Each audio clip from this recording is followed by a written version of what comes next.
the Pick and Dines podcast. I'm your host, per usual, Sean Tyson, here with Zoo and Peebush. How you fellas doing? Doing all right, man. Like we were just talking about tough L for the U.S. Men's team in the World Cup, but you know what? It is what it is. It ain't our sport. Our sports are one just finished and the other one's coming up in 2 months, gentlemen. 2 months. We're Hmm. approaching NFL season already. But for right now, that NBA offseason, they're dominating the media right now. At least in the last week, 2 weeks to 10 days, something like that.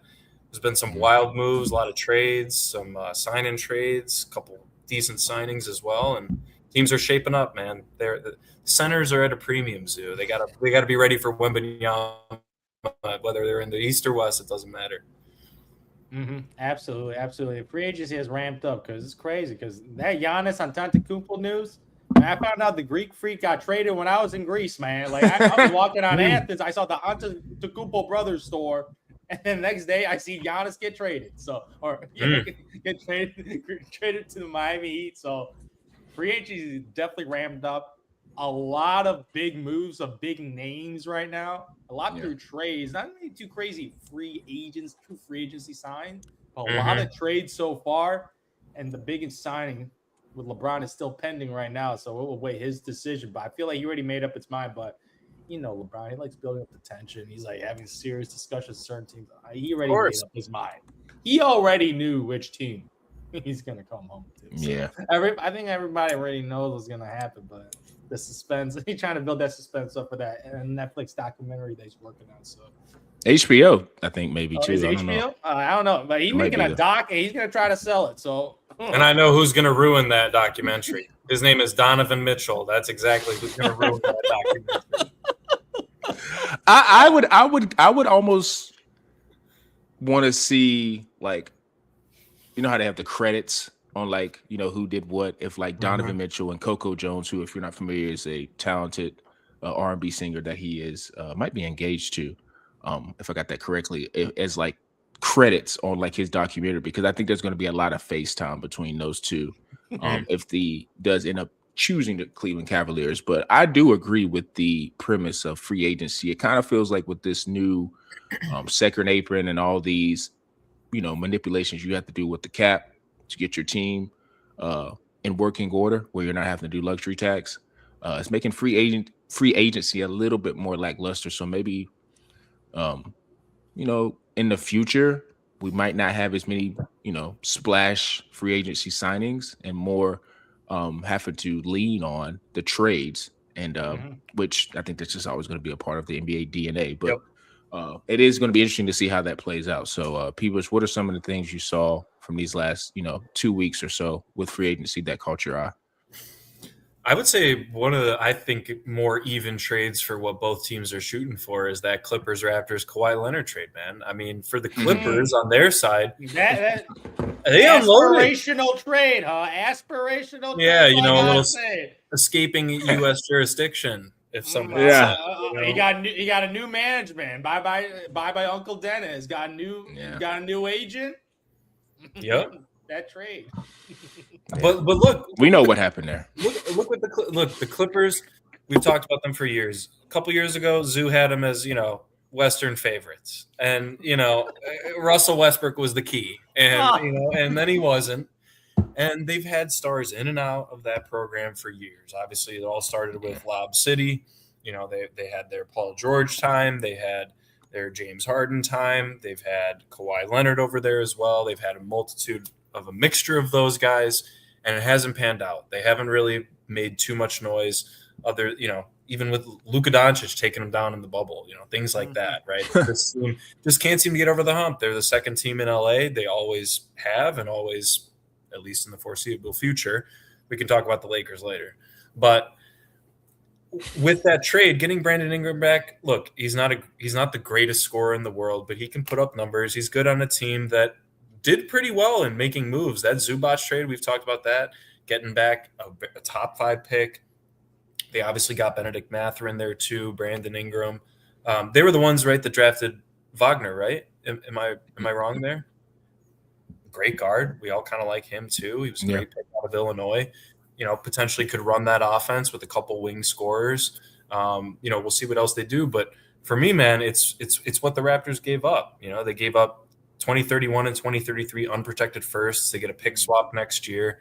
Very solid for a rebuild. Yeah, it might be long term, but where were the Clippers? They've been in no man's land in the playoffs. They're like, just hovering around that 5-6 and even into the play-in a couple times as well. But for the Raptors, they got their guy back. They got him back, man. The guy that brought them to the promised land, one and done. If he does it again, I'm sorry, he might be the GOAT, man. If he just won with Toronto again. But look, they got Scotty Barnes. They have CMB. I think we can all agree they have one of the best group of wing big players in the league with this acquisition. Huge upgrade over Brandon Ingram, like I said. No shade, but it is a fact. Kawhi Leonard can get you a dub, and he's great in when he needs to be composed. And so, in an East Zoo that and Sean, the Eastern Conference, take your chance, man. Look, the Heat did it. Obviously, a team like the Bucks has fallen out of the picture. We'll see what the Knicks have made a couple moves more on re-signings and losing a couple players, but they're pretty much the same core. Obviously, we'll see what the Pistons do, losing Tobias Harris to the San Antonio Spurs. I thought that was a very good move. I know we hate on Tobias a lot, but one thing that they needed was a guy that could just give you a mid-range jump shot, because Lord knows it wasn't De'Aaron Fox. So, there's been a lot of movement in the Eastern Conference. I don't mind the Raptors kind of going all in again and only giving up a kind of washed up all-star and a young player that hasn't really panned out in Grady Dick. So I think that's a pretty even trade for what they're both going for. But my loser of this free agency, the Los Angeles Lakers, man. There's some teams you can throw in like the Pelicans. Like, I thought they should have just sold some assets to get for the future, like Trey Murphy, Zion, whatever you want. And they just whatever. Yeah, staying put, whatever. No, once again, no man's land at the bottom of the West. But with the Lakers, man, I got Walker Kessler. I mean, $130 million for 4 years. Oh God, yeah, man. I mean, I get it. DeAndre Ayton left a sore taste in their mouth. I get it, but is Walker Kessler really the answer? I mean, re-signing Austin Reeves, they knew he better be with that contract. But then they lose some core guy. I mean, we saw how valuable Luke Kennard was to that team. I know maybe he was going to get more money and they couldn't afford it, but the contract he got was not that. He got 2 years and $13 million. Right, it's a really good contract. And they lose a guy in Marcus Smart too, who he's past his prime, obviously, but he's still a good quality veteran to have on your team. Gives some relief to Reeves and Luka in the ball handling sense when necessary. And you're saying that Walker Kessler is the answer. This team. Look, they and he didn't play a lot of games either. Dude, he missed a lot of games last year. A ton. And so, man, whoever his agent is, I don't know who he's signed to, but I'd love to know. Shout out to him. He pulled the Kirk Cousins potential deal in Atlanta. So it's more of, for me, it's just the Lakers chasing relevancy. And it's what they've always done, usually with bigger name splashes, but with LeBron leaving, it did open up some cap space. They were able to make a signing.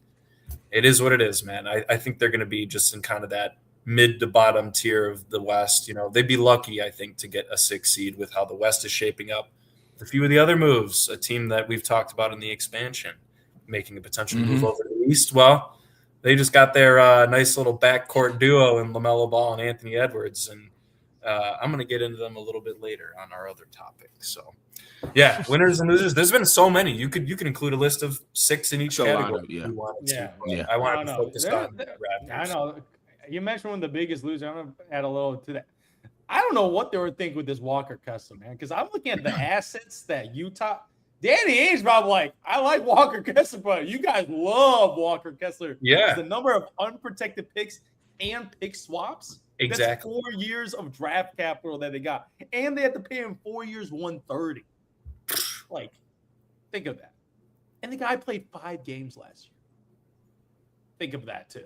And has chronic shoulder, quote unquote, problems. Like, seriously, because if you look at his track record, the amount of games he's played as a rookie has just gone down year after year after year.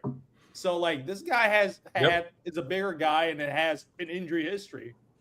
And they bet the entire future on this guy because all their assets are gone now. Like this is no team. Picks. Like they got no picks. You got Austin Reeves making over $40 million with Luka, Walker Kessler. Like, this team is so I don't know, man. Like, you look at this roster. Luka ain't winning, I'll tell you that. Like, I'm looking. Yeah, my It's looking kind of bleak. My Luka future bet with you guys, not gonna with Rob Pelinka at the helm. He is making some very disturbing decisions because they unloaded the clip on this roster, and this is the team they have. Like, Quentin Grimes making $15 million. Like, even some of the role players that it felt just a bunch of overpay for guys that I guess you like. Because I like Quentin Grimes. I'm like, okay, $15 million a year. That's a lot of money for a role player. But the player option, I think, too. Exactly. Of course. I'm like, yeah, you could have got Luke Kennard for 2 years, $13 million. Yeah. Rui Hachimura. They lost Rui Hachimura on a pretty reasonable contract. Another Clippers good move. Clippers good move. So they lost, like, the entire roster's flipped. Like, I think the entire starting lineup is a bunch of white dudes. I think every single one of them. I'm looking at the roster right now. Am I wrong? Kessler? The starters is like 4 or 5. Luka probably Doncic, and I don't know who else they're filling in there with some role players right now because the entire roster completely flipped. So I'm looking at this roster right now. I'm like, I know Luka wanted a center, but I don't know Walker Kessler. And he wanted Austin Reeves too, which I don't understand. He wanted Austin Reeves. You wanted Austin Reeves back, but my God, 185. Like, I think like there was rumors that Detroit Pistons were like, we're gonna give Austin Reeves the max.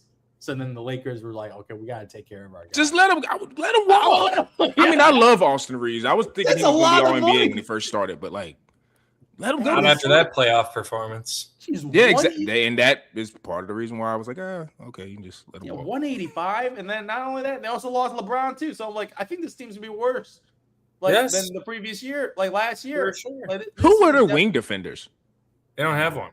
No, they don't have a defender. Bronny's probably going to be in the rotation because they have nobody on the perimeter. Bronny's going wherever LeBron goes. That's the only way, man. He's the finesse. I don't know if it's Cleveland, yes, but if it's anywhere else, I don't know if that's a guarantee. Oh yeah, definitely not going to Miami because they banned the Antetokounmpo brothers from Miami. So Miami don't play that. LeBron might have a little more sway than Giannis. Miami, I would guarantee it. Maybe somewhere else, but. Bronny, I mean, the Lakers, I mean, they can't just, I mean, I guess they could trade him, but they like I said, I don't know who they're going to play on the perimeter on defense. Seriously. Like, maybe the guy they selected this year is going to be a factor, but they have no one on the perimeter that can defend. So it's like Bronny might be just 15 minutes a night just on the wings defending guys. A lot of quite like the Lakers out west doing some shenanigans, and I'm looking at the East. The Boston Celtics trade. I'm looking at that trade right now. Well, yeah. Brad Stevens, and all they got was Paul George, and two first round picks for Jaylen Brown. I'm looking at that trade. I'm just like, I first of all, they traded to the Sixers, and like Sixers are kind of a rival team, and they give him a guy. Jaylen Brown's in his prime. I know he's making that big money, but they got back Paul George, who's making big money for 2 years too. Like Jaylen Brown was on a 3-year deal. He had 3 years left on his contract, and then Paul George has a 2-year. So you save 1 year of cap space for Jalen Brown, and all you got was a couple of round picks. I think they'll flip PG. They better. They better flip him. I think they have. Which I don't. But the whole thing was Philadelphia was trying to get out of Paul George's contract, and they were willing to attach an asset to it, and they were able to get Jaylen Brown because you had Paul George making big money and Embiid, who's injured every year. So that's like 60% of their cap on two guys that may not even play any games. So they were trying to revitalize this franchise by building around Maxey and Edgecombe because that is the future right there. Their backcourt. It's young, it's healthy. But they got some real ballers at the backcourt. But other than that, they're kind of rebuilding, and they're like, okay, we'll take Jaylen Brown, get rid of Paul George's bad contract. Why not? And a couple of picks, and we're gonna go all in right now because it's the Eastern Conference. If the Knicks can make it to the finals, okay, let's regroup. We can make it to the finals too. So I feel like the Knicks have given all these teams hope and putting their chips in the middle. As you mentioned with Toronto and the Sixers right now, we're in a mortgage. Like, fuck those picks. We're going to go in, and we're going to try to win right now, right? Yeah. We're trying to win. Like, let's go for the NBA Finals, especially in the Eastern Conference, where I wouldn't be surprised by any of these teams because I think all these teams are all very, very close. And the Knicks have gotten weaker now because they lost some of their better bench players in Mitchell Robinson. So all these teams are, I would say, in a similar category, similar tier, because Knicks back-to-back Eastern Conference. As much as I love the Knicks team, man, there's no guarantee right now. So the East is absolutely wide open. So these teams are loading up on assets right now to go all in right now. So I see the Sixers going all in, but I look at the Boston Celtics. I'm like, dang, Brad Stevens really didn't believe in this team. No. Like you think Well, he about said that. Like that. what Yeah. this is pretty much what he says. Like he saw the Knicks, he saw the other team, like, we ain't good enough. And they traded away Jaylen Brown for future assets, for future flexibility on future moves. So this year, they kind of like, are you even trying to win it this year? Like, are you actually trying to win? Like, off the championship roster, it's just Derek White now, and with Jason Tatum. Everybody else, Payne Pritchard. Now He's got to take a step, I guess. Yeah, he's got to be a will. starter. I think he will, actually. Like, He's been a good player for them. He's been a good player. Like, he might be a starter Yeah. next year with Derek White as the off guard. Like, that might be the lineup. Not sure. They got Mitchell Robinson off the bench over there to shore up that defense. Keda. Yeah, they re-signed Keda. Yeah. Exactly. So I'm looking at that Celtics team. I'm kind of writing them off because this is the type of move. This is not what a win now type of team does by giving up their better young player. And they turn a 29-year-old to a 36-year-old. Like, those types of I think they want the picks. I think they want the picks. I'm like, these picks, man, like, they also had no choice. They had no choice. He was on the block for Giannis, and he knew that. Exactly. They had to close they forced their hand. Yeah, they forced their own hand. Mm-hmm. Yep. Mm-hmm. But they had to close that deal, man, because they obviously dropped the ball with the Giannis deal, and now you got Paul George. You were going to get Giannis with the Jaylen Brown asset along with picks, and you ended with Paul George in a couple of firsts. So I'm looking at that situation like that. Which, how good are the first going to be? Like, if knows? Boston's not going to tank, they're going to be decent. So, like, there's going to be what? No, I mean, not Philly. Boston, but like those are Philly. Philly's Like, picks. Those are that's what I meant to say. Philly, they're trying to win. I mean, they're not going to be. They're betting on outside Embiid. of the play-in. Yeah. I mean, yeah. Even if Embiid goes down, like, that team's still going to be pretty viable. Correct me if I'm wrong. Isn't the 2028 pick top 8 protected too? Yeah, it's up. I don't know the protections. I know one's unprotected. I know, right? One of the 2031 the 2031 is like they didn't even get which the best I pick. could maybe see in Boston said like 2031 they could be absolute trash. Yeah, which, but I'm like, fair, yo. but you don't know. We don't know. You have Jason Tatum. That's the problem. You have Jason Tatum in his prime right now. You try to. They got one, and that's another thing. That's another thing though. Like, you got to also factor in, which Brad Stevens I guess maybe did, but it's like you're looking at a guy like Tatum who has, since he stepped into the league, been competing for conference championships and NBA finals. Every year. He has not been a part of like, wait, we're a 6 seed and we're getting bounced in the like. He has not done a lot of that. So you're it could get to a point where you have 2 years, not just this year, because he can maybe understand this year and stomach it, but like 2 years into this and where Boston doesn't look like they have a real concrete plan. And it kind of looks like they just said, hey, we want to get off this money because of whoever's running the Boston Celtics, which no one really wants to talk about, but which is why I think they got rid of him. They want to do the smoke screen with the analytics crap. That's fine. But I think it's ownership saying we got to get off of this. And I guess I get it because I'm not a billionaire, but like we got to get off this money because this is a lot for these two guys. But you're also playing that dangerous game where in 2 years, Tatum's like, all right, salute. Like, I'm out. Get me out of here. And now you have Jordan Walsh, Peyton Pritchard, and you're back in that weird space where, remember, I don't know, when Paul Pierce was kind of like fighting and stuff, that like post before, it's like post like Boston being any good and like before KG where it's just like what is this team? Like you're in that era. Because I don't think I wouldn't put it past Tatum to be like, I'm out. I would not put it past him. Because Tatum, I've always said Tatum I know he's Boston through and through because he got drafted there, but he just does not feel like a Boston guy. No. But like I agree with the loser. Like the Lakers, I just look at the massive overpay for Walker. That's what bothers me the most is the overpay because the picks, like for me, I used to be super, super, super into the picks. And I want to say is maybe the Anthony Davis trade is what kind of shifted me into like, you know what, man, like if you get a guy who is as impactful as AD is when he's healthy and you pair him with LeBron James and end up giving you like a championship, then the picks doesn't matter after that. But the thing that is just feels like desperation on the Lakers side is that it feels like all these moves that they made, and I guess for good reason, was what Luka wanted. And people are like, well, Luka's trying to build this team like how he did in Dallas. It don't look like this team that he had in Dallas, bro. I don't see no wing defenders. Dallas had wing defenders.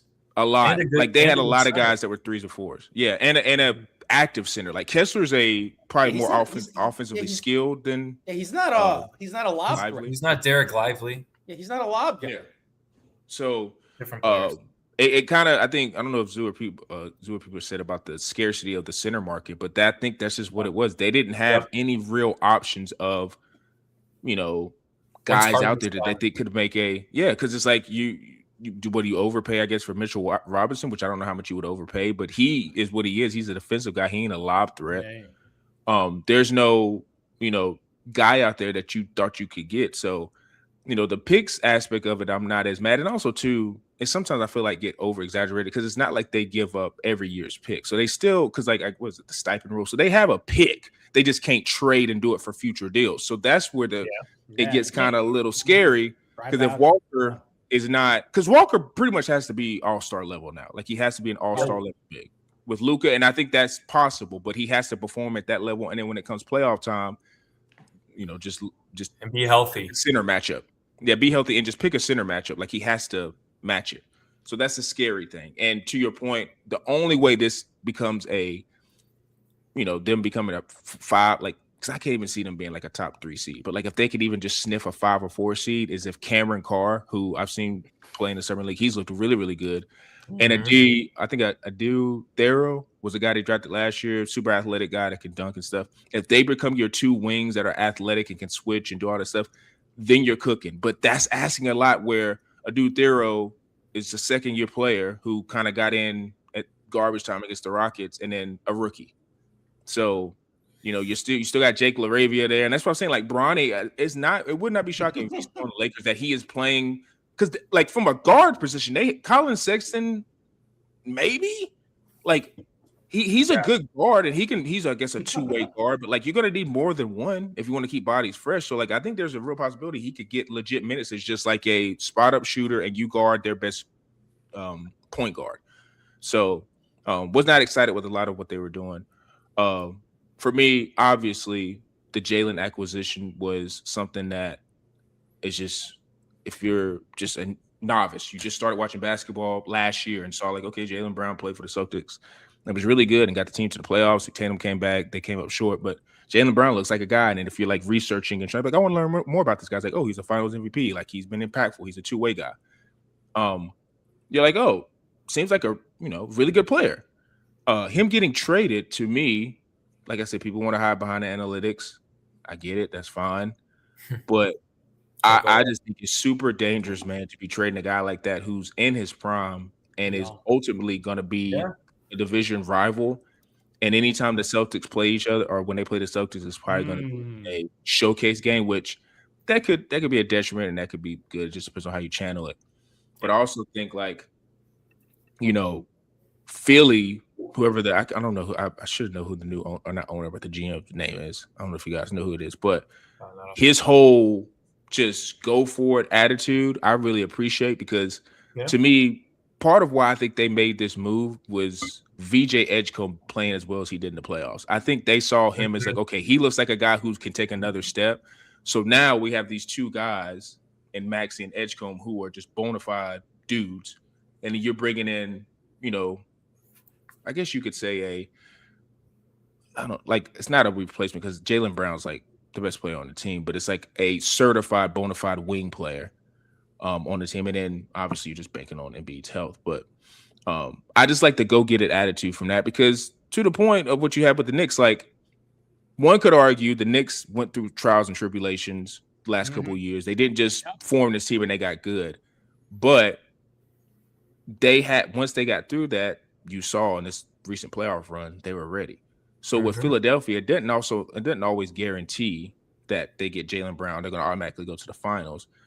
But because of Jaylen Brown's age, it kind of, people could look on the surface and be like, oh, this is a all-in move. It is, but it feels like an all-in move for the next 2 to 3 years. Yes. So it's like if they get to like the conference finals this year, right? It's like, okay, well then you're assuming that next year they make the next step.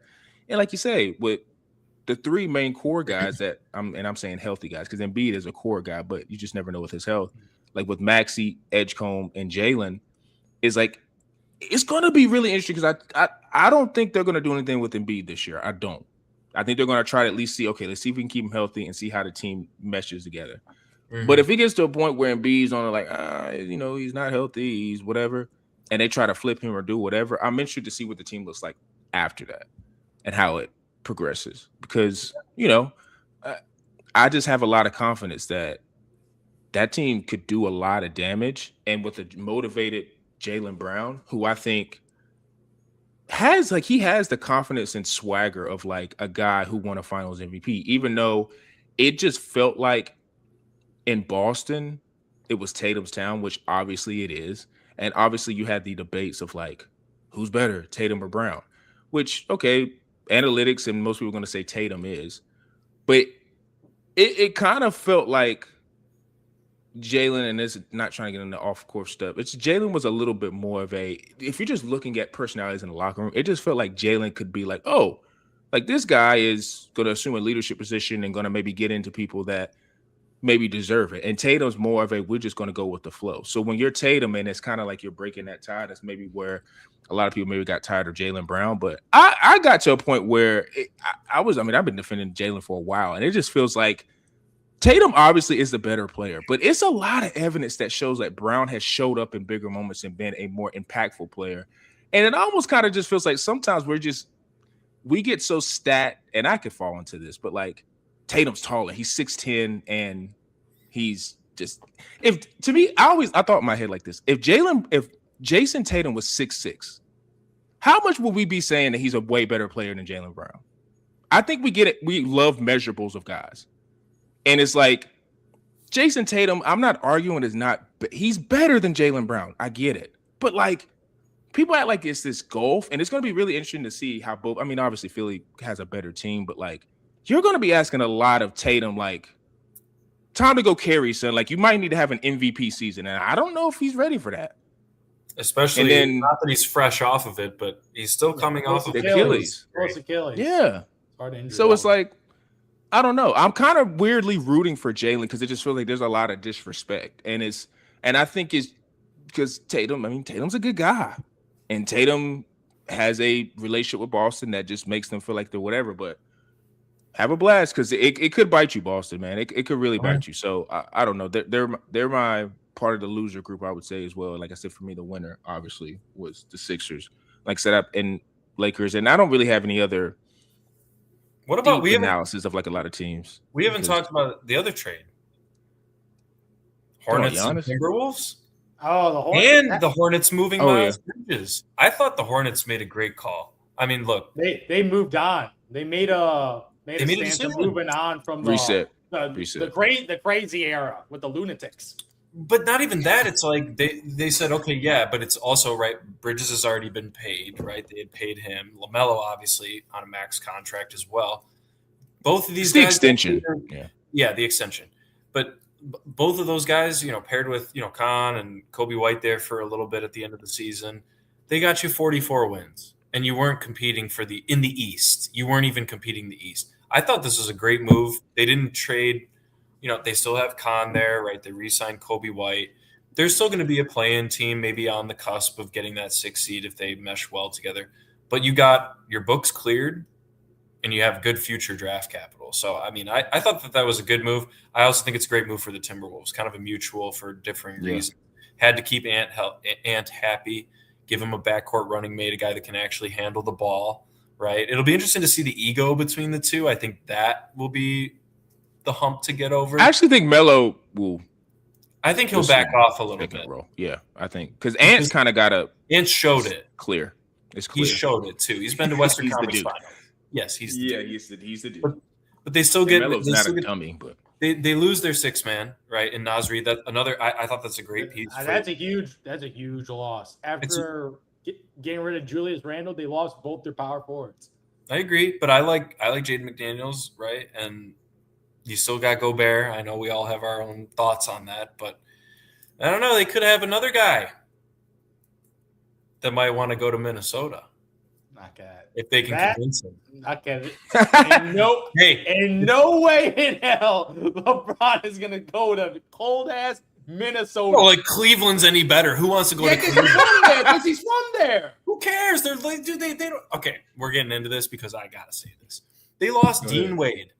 If they want to keep Harden and I forgot he was the Sixers, and LeBron, they have to trade Strus and Schroeder. Who the hell is coming off the bench on that team? What's the dude from Arkansas? Malik Thomas. That's about it. Who? And maybe Jordan Tyson. Jordan Tyson, I think is another guy. Dan Merrill? I'm just naming wings. I'm naming wings. If I'm I'm naming wings. Cleveland, we're gonna bamboozle James Harden saying that we're gonna give you that extension. You opt out. Bye. We can bring you back, James Harden. Whoop-de-doo. Wait, you think they're gonna do that? If I'm Cleveland, I'm doing it because he opted out. Player option opted out, right? With an assumption that he's gonna get that nice little fat little player extension, right? We can pull a little Daryl Moore. Nope, we're not gonna do that. We saw him in the playoffs. And him and James Harden and LeBron James do not fit. No, I agree. They do not fit at all. They're both not the best defenders now. They both ball dominant. They're both guys that are pretty lazy on defense, and their play styles, like, one of them is going to be camping in a corner, like when they dribble. Like, they just do not fit at all. So I'm so curious how that Harden situation is, because if I'm Cleveland, why would you want James Harden back? I agree. If they want to let if you know you're getting LeBron, yeah. That's fine. But once again, if you're LeBron and you want to end your career winning Last Dance, all that stuff, where do you have the best chance to win a championship? That is an option. That's a true option. I've seen a handful of them. Because these are the options that have been rumored. Philadelphia, which I'm like, oh, that's kind of interesting. That's kind of interesting. They're in the same as the T-Wolves for me. And then Miami, which is I'm like, the fit is kind of weird, but if you look at on paper talent, it'll be pretty stacked if you go down to Miami, but that one I'm not sure about. But and you got Cleveland and Minnesota. I've heard the Nuggets too. No, the Nuggets, that's just some Rich Paul, Peyton Watson. Golden State feels like it's in the Nuggets land of like. They need to get Anthony Davis, so I don't think that's going to happen either. So of those four teams, the ones you initially said, basketball-wise, makes sense. LeBron at the 4 in Minnesota because he kind of fits perfectly, and he wouldn't have to be offensive or defensive heavy because they have Gobert and they have that backcourt. Yeah, McDaniels, Ant-Man, like fit-wise, Aaron Shannon too. It makes a lot of sense, but I don't think he's going to go to Minnesota. Like, I just don't think he is. Like, can you imagine LeBron James in a Timberwolves jersey? I cannot even imagine that. Visually, but he would also bring them their first city's championship since 1991 in professional. Yeah, but I don't think people just care about Minnesota that much. Like we heard Rich Paul in his little podcast talk about if the Knicks didn't win a championship, there wouldn't have been a list. He wouldn't have went to New York Knicks. He cares about these historical franchises. There's a reason he went to the Los Angeles Lakers. It's a historical franchise with 17 champions. Like, he cares about Miami. He went to Miami initially. Come on, man. Not in Miami. Miami's South. Now in his old age, Pat Riley. Like, there's some legacy down there too, but he ain't going to Minnesota. I just can't imagine it. He ain't winning in Cleveland. I'll tell you that. I don't think when he talks about meaningful basketball, it's just playoff basketball. I don't think he's like realistically bounce. If it's his last season, I don't think it's like championship or bust because we're kind of past the. Except, I think in his head, if this is truly his last season, because I don't know when. I don't know. What might be two. Might be two. I don't know, but if this is his last season and it's true, the HBO or Netflix documentary is coming in. It does feel like it's just meaningful basketball where they have the season they have. He continues to put up his stats, and then, like you say, he goes to the playoffs and loses, however. And if he goes to Cleveland, that kind of maybe lends to him probably being his last season because it's like, quote unquote, the storybook ending, not the storybook ending of winning a championship. Exactly. It's the storybook ending of going home. But I honestly think it's, to me, the best fit for him is Philadelphia because of just the talent with like the wings, the guards, and if Embiid, quote unquote, is healthy, which I gotta stop saying that he's not going to be healthy. But if he's just healthy for the playoffs, if he can just maybe be healthy for the playoffs, and hell, I mean, with this team, if LeBron were to go there, you don't really need to play Embiid a lot of crazy minutes during the regular season. Just let him coast and keep his wind up. Yeah, I don't think they need Embiid. It's like I don't know who's going to take that contract, and it's just the injury. It's going to be tough to trade him. But if you have to keep him, that would be a really, really, really good option for LeBron because to me, it's always about what are you going to do in, year 24? He's 41, 42, however old he is. Like, what are you doing night to night, like regular season basis on both sides of the floor? Like, you're not doing the two-way thing. No. But in Philadelphia, you're gonna have guys who have young legs. You're gonna have Jaylen Brown, who's in the prime. Play the best wing defender. Yeah, Jaylen like Brown. all of it. Yeah, all of it sets up from a defensive aspect to where I'm like, okay, this makes sense to where LeBron can really just play, make, facilitate, do whatever he needs to do. The only thing that I could see being a problem is you kind of got to look at his, I would say, his his agency partner with Tyrese Maxey and Clutch. Like Tyrese might have to take a little bit of a shooting guard position, like just full time, where that could maybe mess because he's used to having the ball a lot, and I don't know how much that would mesh. I'm not saying it couldn't work because he could kind of just be his Kyrie. No, that's what I'm saying. Kyrie Irving. He could be that, but that's a tough adjustment because I mean it's not like Kyrie made the easiest adjustment when LeBron came back, and Tyrese being like the dude in his playoff moments, like that could be tough. But I get people understand when LeBron comes to the team, that's just a factor. And to your point, people, which I think about Minnesota bringing, or I think you made that point of Minnesota bringing the championship. It's like I mean Philly. When's the last time they won anything outside of basketball? Like Eagles, 80s. I'm talking about basketball, not like Minnesota hasn't won anything in 35. Yeah, if you bring in everything, then yeah, Minnesota is the one where everything. Yeah, it could be. They've never won a championship. Man, Minnesota's a whatever. Like they've never won. But you guys are saying like but those are the top two. Yeah, those are the. I think we can all agree fit wise. If he wants to win, and I think this is the point. Like in the East, as much as he might say, "Oh, I don't care about the Michael Jordan comparisons, all that, blah blah." He wants a. No, he does care about that. Would you want a documentary that ends with you losing in 5 games in the semis? Well, how do you? Nobody wants that, but I don't think it's. He has to know it's not going to be a. It's not going to be the storybook. His storybook ending was the 3-1. You're not listen. It's like the basketball guy. We'll give you that, LeBron, because you earned it. But we're not giving you the storybook ending with Cleveland in year 24. Like, sorry, bro, you're going out in the second round. Like, so you got a lot of good stuff. Flashback 10 years, and they might not show the ending. They might just show him get to the playoffs and then it's going to be him taking credit scene. Oh yeah. After he's going to walk off Cleveland one more time, taking off the jersey. One last day, like he did when he lost to the Celtics or whatever in the Eastern Conference Paul Finals. Pierce now. Yeah, and that's what. But Cleveland.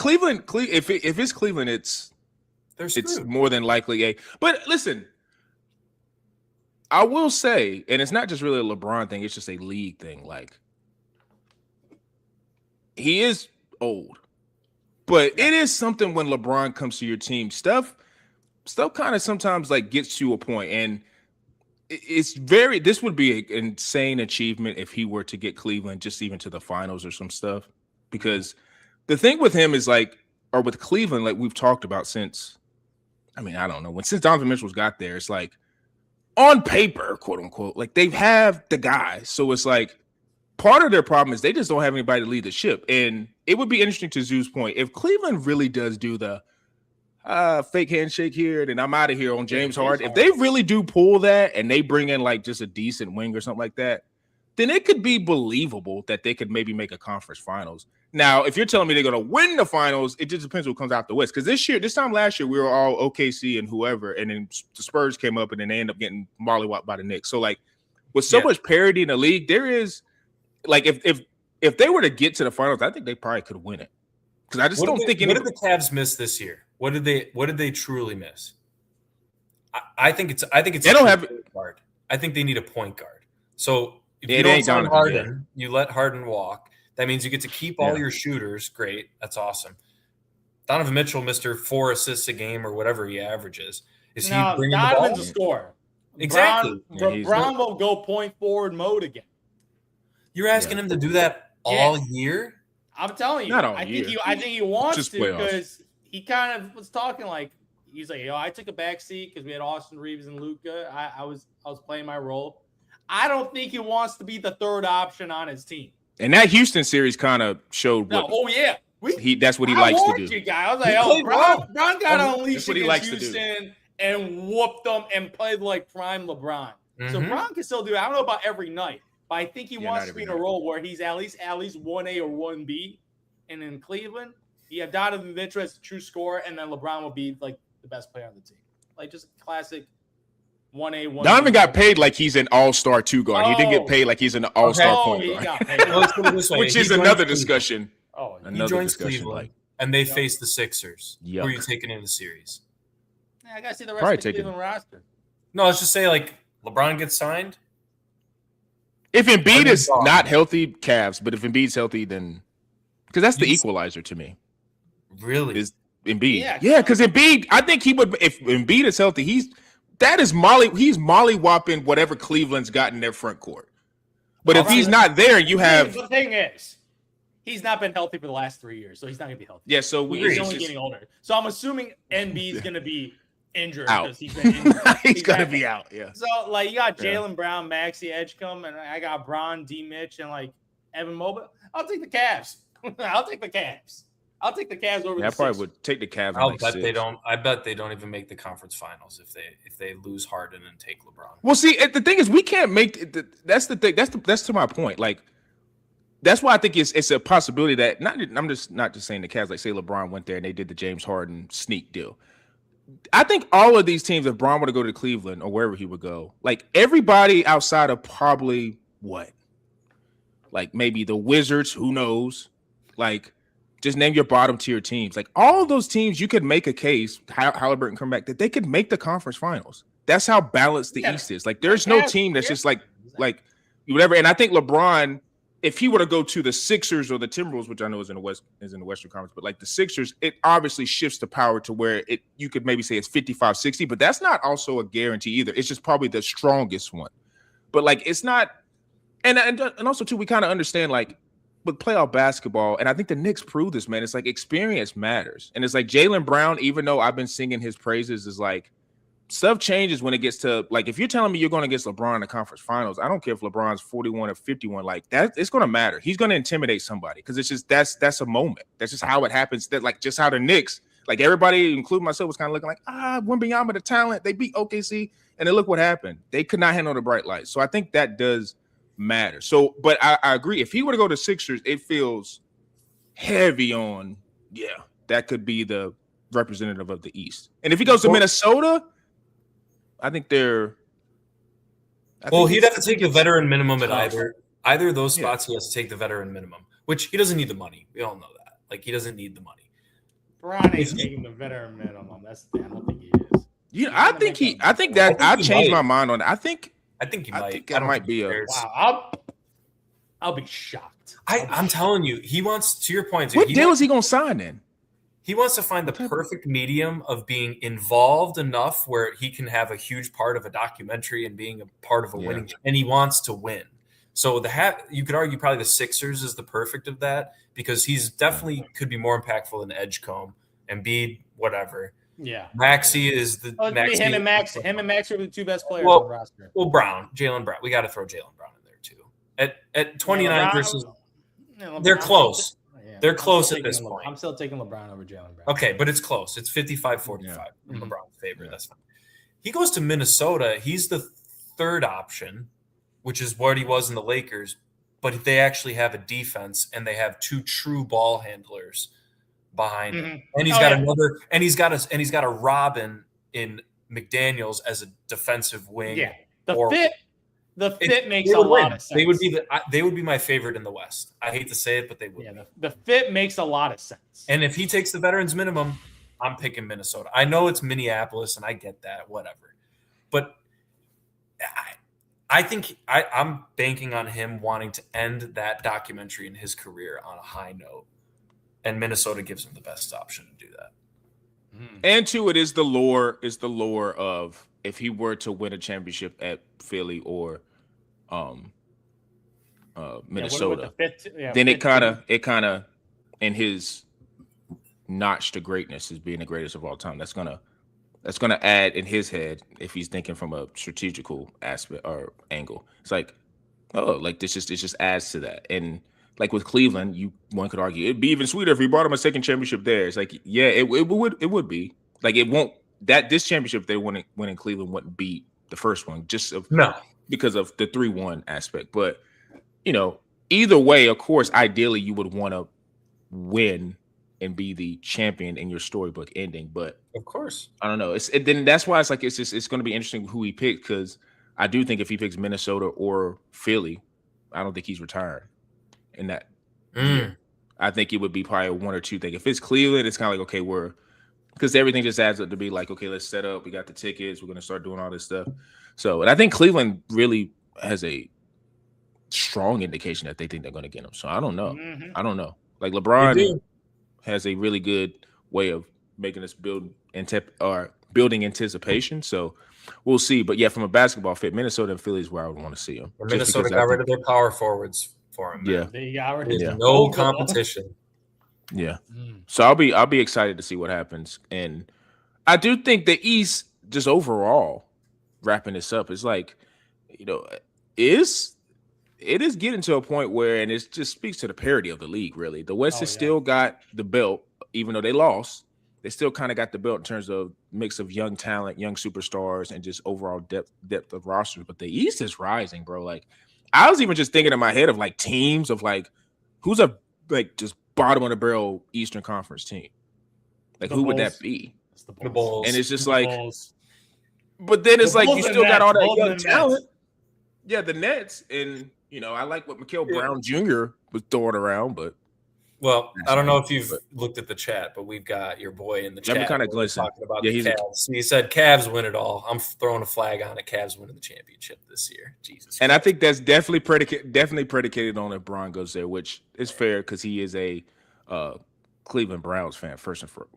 Well, I'd love to have Sam Merrill bring it up, being my point guard. That's how you win a championship. Dean Wade. Speaking of Cavs, like Dean Wade going to the Sixers too, like him and Anthony Simons. Those are like just two like holy. They built a they just bench. scored 28 points. They built a bench. Yeah, that's some flamethrower potential. And the one thing about Bron that has just been constant in his career is he's got to have at least 2 or 3 guys who just can sit in that corner and just flamethrow, or sit on that wing and just flamethrow. And when he has that, LaMelo and Ant. Oh, yeah. That would be So that's why nasty. Philly and Minnesota are kind of just those are like the two Cleveland- best options. Pipe dream, man. Who are you putting your money on right now on LeBron? Which team is he going? Probably With those the two Cavs. teams? Probably the Cavs. Oh no, the Cavs. Yeah. Overall right now. Overall, Yeah. Cavs for sure. Yeah. But it's the wrong decision. Yeah. That's my argument. Is I think it's the wrong Yeah, decision. same. Got it. Yeah, the Cavs And would I would be not be shocked with my if he's opinion. willing to take the veteran minimum. That makes a complete difference, but they'll never announce that, right? Like if he's like, "Oh, I'm willing to take less money." Because what contract can would he take if it's not veteran minimum? Like, what is it? What's the deal? Is it like a probably 1 still plus take a 1 or discount. something? I don't know. Because I'm sure it's a player Mid-level. option, whatever he do would get. mid-level. Yeah. If teams have Mid-level mid-level, too, we yeah. give them a mid-level exception. Yep. Yeah. So that's, And I don't think I know I said that the Cavs would have come like with the offer and he signs with them. I think Bronny's going to still be probably with the Lakers. I don't think he's coming with LeBron. I just don't.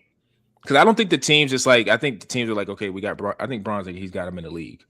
So, I mean, I get from a Cleveland aspect of where you're just like, Cleveland would probably trade a first round pick to get Bron there just because of merchandise sales and just how they would be able to set all that up. But I think Bronny probably stays put in LA because I think LA actually needs him. So, but yeah, it's gonna be interesting to follow. It's gonna be so interesting to follow because after LeBron makes a decision, it's and then we'll be turning the page to football, but this is gonna be probably one of the more anticipation wise for me, just like the NBA season, because it's just like this draft between this draft class, all this movement, it's just like man, this just kind of feels like it's gonna be a lot of parity, which is what Adam Silver has wanted. So I like it. I know people say they love the dynasties and they love the villain. I get it. But we got a villain now. Basketball. Wembanyama Yeah. is coming to villain. And you know what? We've seen that in the finals. There's some plays that, yep, he's got that villain phase right now, which I love. Mm-hmm. And LeBron could teach Anthony Edwards to become the face of the league. I don't know, man. Ant-Man will never be I the don't face know. of the league with I'm that about to say- that many don't know, baby man. mamas. Touche. You cannot be in the face of the league. His with that many personality. baby- his off-the-court personality is, shenanigans. Like Jaylen Brown said, that guy needs a babysitter off the court. Like, you got to keep the boy on a leash. Jaylen Brown, he because they're both Atlanta guys, so it's like I'm pretty sure Jaylen Brown has had like a little bit of an influence on him. But yeah, I think just Ed's personality is who he is. It's just what he likes to do, what he represents. And some guys truly are just ball players, and they clock in, clock out with that, and that with being the face of the league, you kind of got to have a filter. You either have that or you don't. It's just some guys just don't know how to do it. So, but he would be a great influence to add. So, and LaMelo for that fact. But yeah, so we're gonna see how that shapes up. But gonna be interesting to see how the NBA fallout happens with a couple more maybe signings and free agency and maybe a few other trades we're not looking at. They'll probably be minuscule trades, but like people said, we're about 2 months away from football. Yes, sir. Excited about that. Next couple of weeks, we're going to be kind of getting into our bag of fantasy. Definitely going to be, towards August, looking at a lot of divisional previews. So you guys make sure you are tuned in to Quantrill Knows, YouTube, Tyson Talks _ Instagram, Facebook, Spotify, Apple, 5-star review. Give us a thumbs up. Shout out to my boy Jeff for supporting his Cavs. Avid fan of anything Cleveland sports. And for me, Zoo, and P. Bush, we are out.